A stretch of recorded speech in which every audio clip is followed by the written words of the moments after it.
ভোটের মুখে ভাটপাড়ায় বিজেপিতে বড়সড় ভাঙন। জানা যাচ্ছে প্রাক্তন সাংসদ তথা বিজেপি নেতা অর্জুন সিংয়ের ঘনিষ্ঠ রাজ বিশ্বাস যোগ দিলেন তৃণমূল কংগ্রেসে। প্রসঙ্গত, টিটাগড়ে দমদম ব্যারাকপুর সাংগঠনিক জেলা তৃণমূল কার্যালয়ে রাজ বিশ্বাসের হাতে তৃণমূলের পতাকা তুলে দেন ব্যারাকপুরের সাংসদ পার্থ ভৌমিক। উপস্থিত ছিলেন ভাটপাড়া বিধানসভা কেন্দ্রের তৃণমূল প্রার্থী অমিত গুপ্তা সহ একাধিক তৃণমূল নেতৃত্ব। এদিন প্রাক্তন বিজেপি কর্মী তথা নব তৃণমূল কর্মী রাজ বিশ্বাস সাংবাদিকদের বলেন, আস্তে আস্তে দেখছি বিজেপিতে টাকা পয়সা নিয়ে পোস্ট পদ, তারপরে হচ্ছে কি বলেন না, বাইরের যে স্টেটের লোকদের উপর বেশি বিশ্বাসী। আমাদের পশ্চিমবঙ্গে অনেক ভালো ভালো উচ্চ নেতৃত্ব আছে, কিন্তু তাদের উপরে কোনো দায়িত্ব না দিয়ে বাইরে থেকে যারা আসে তাদেরকে দিয়ে পশ্চিমবঙ্গে চাইছে ভোট করাতে। তো এইভাবে পশ্চিমবঙ্গে কোনোদিনই যেতে যাবে না। পশ্চিমবঙ্গে যেভাবে লক্ষ্মী ভাণ্ডার, তারপরে যুবসাথী যেভাবে চলছে, ওইতে আমাদের পশ্চিমবঙ্গে চতুর্থবারের জন্য মাননীয় মুখ্যমন্ত্রী মমতা ব্যানার্জি সরকার হতে চলেছে। সেই ইয়েতে আমিও নিজেকে এর মধ্যে যোগদান করলাম।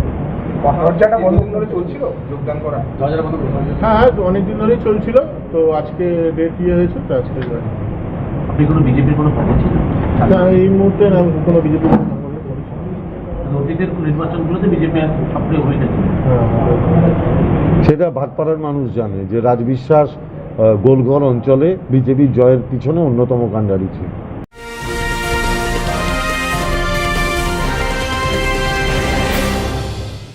উত্তর 24 পরগনা ও তার আশপাশের এলাকার মানুষের সেবায় ক্যাথ ল্যাবের মতো অত্যাধুনিক সুবিধা নিয়ে পরিষেবায় ব্রতী সারদা মাল্টি স্পেশালিটি হাসপাতাল।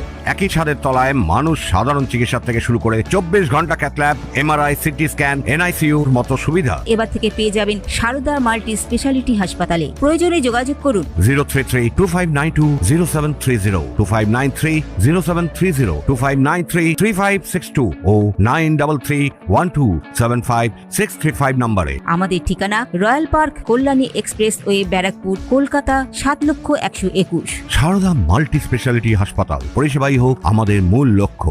জানা যাচ্ছে বিধানসভা নির্বাচনের প্রাক্কালে এই যোগদানকে রাজনৈতিকভাবে তাৎপর্যপূর্ণ বলেই মনে করা হচ্ছে।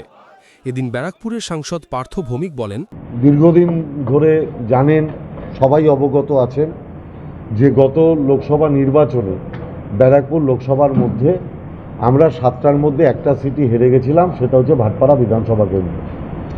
সেই ভাটপাড়া বিধানসভা কেন্দ্রে এবং আমার লোকসভা নির্বাচনেও 7টার মধ্যে একটা বিধানসভাতেই আমরা হেরেছিলাম, সেটা ভাটপাড়া বিধানসভা কেন্দ্র।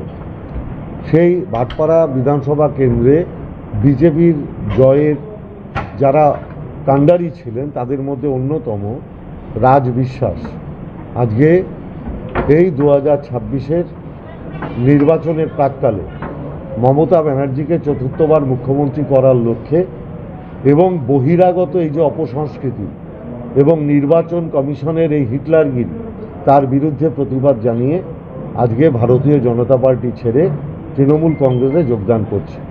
আপনারা দেখছেন ভাটপাড়া তৃণমূল কংগ্রেসের সমস্ত নেতৃবৃন্দ, আমার ক্যান্ডিডেট অমিত গুপ্তা, আমার নির্বাচন কমিটির চেয়ারম্যান গোপাল রাউত, আমার দলের সভাপতি দেবজ্যোতি ঘোষ, আমার যিনি চিফ ইলেকশন এজেন্ট ছিলেন আমার দলের নেতা সৌরভ সিং, আমার ট্রেড ইউনিয়নের সভাপতি অশোক দত্ত, আমার কাউন্সিলর নেতা তরুণ সাউ, অভিমন্যু তেওয়ারি কাউন্সিলর, মনুয়া, এবং প্রত্যেকে আপনারা দেখছেন যে তারা প্রত্যেকে রয়েছেন। তাদের প্রত্যেকের উপস্থিতিতে আজকে রাজ বিশ্বাসকে আমরা প্রদেশ তৃণমূল কংগ্রেসের অনুমতি সাপেক্ষে আজকে আমরা তৃণমূল কংগ্রেসে যোগদান করাচ্ছি।